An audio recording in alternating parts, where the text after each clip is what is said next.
नमस्कार लिसनर्स, स्वागत है आप सभी का हमारे चैनल डिवाइन हरि में, जहां हम लेकर आते हैं श्रीमद् भागवत महापुराण की पावन कथाएं। और आज हम लेकर आए हैं स्कंद 4 अध्याय 22 में, जिसमें हम जानेंगे राजा पृथु को सनकादि ऋषियों द्वारा दिव्य उपदेश दिया गया। अगर आपने पिछला अध्याय यानी स्कंद 4 का अध्याय 21 नहीं देखा है तो उसका लिंक आपको नीचे डिस्क्रिप्शन में मिल जाएगा।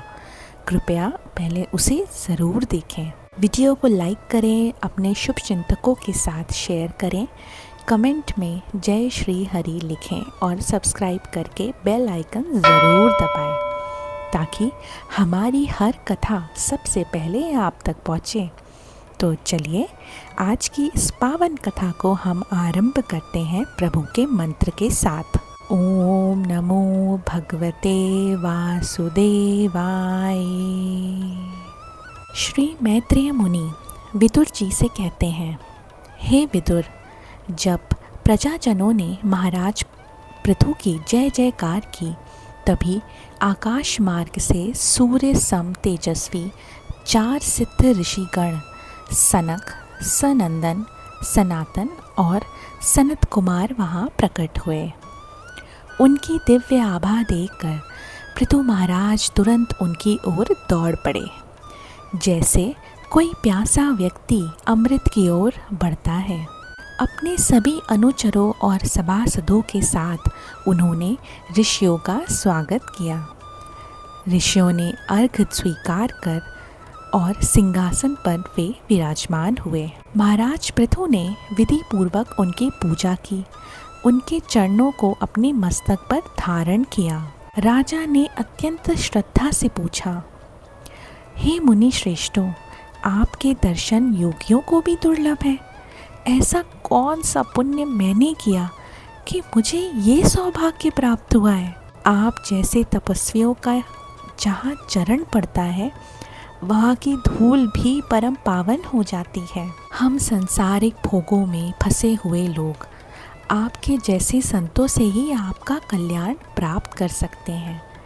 कृपया बताइए कि एक साधारण मनुष्य का सच्चा हित कैसे हो। राजा के सरल वचन सुनकर सनत कुमार ऋषि मुस्कुराए और बोले, राजन, तुमने कल्याण का प्रश्न किया है।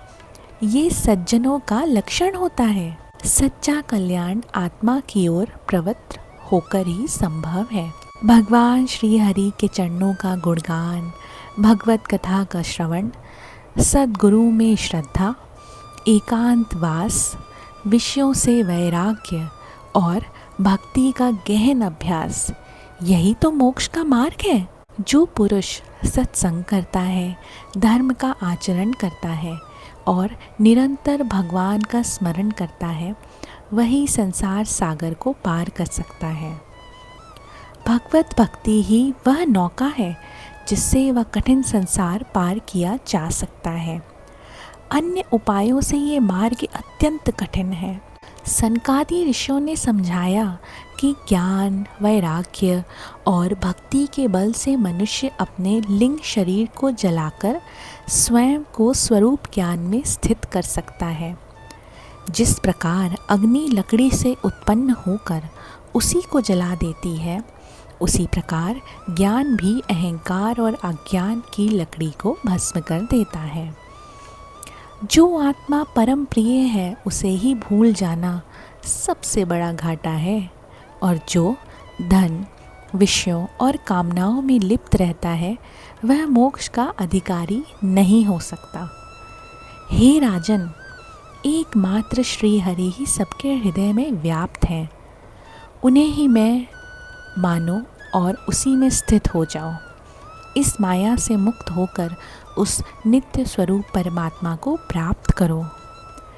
ऋषियों ने राजा पृथु को भगवान वासुदेव की भक्ति में स्थिर रहने का उपदेश दिया और कहा, जिस प्रकार बिना नाव के समुद्र पार करना कठिन है, उसी ही प्रकार बिना श्री हरि की कृपा के मोक्ष असंभव है। मुनियों के वचनों को सुनकर पृथु महाराज भाव विभोर हो गए और बोले, आपकी आज्ञा ही मेरे लिए वरदान है।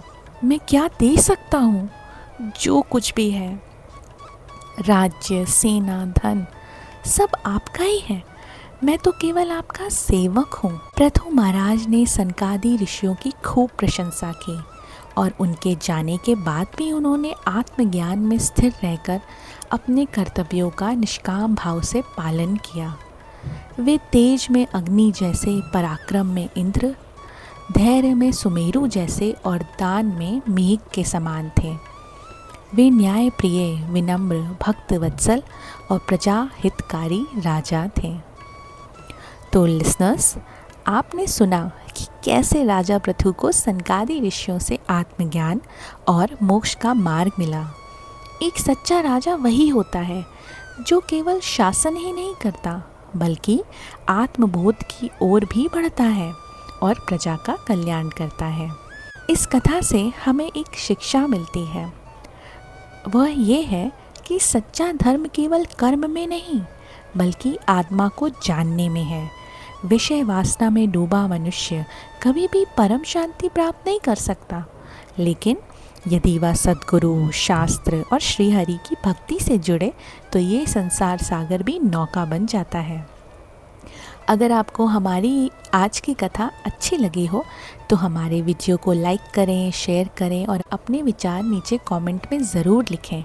और चैनल डिवाइन हरि को सब्सक्राइब कीजिए, बेल आइकन दबाइए ताकि हमारी हर आध्यात्मिक कथा आप तक सबसे पहले पहुँचे। हम फिर कल मिलेंगे एक नई कथा के साथ, एक नई शिक्षा के साथ। तब तक श्री हरि की कृपा आप सभी पर बनी रहे। धन्यवाद। जय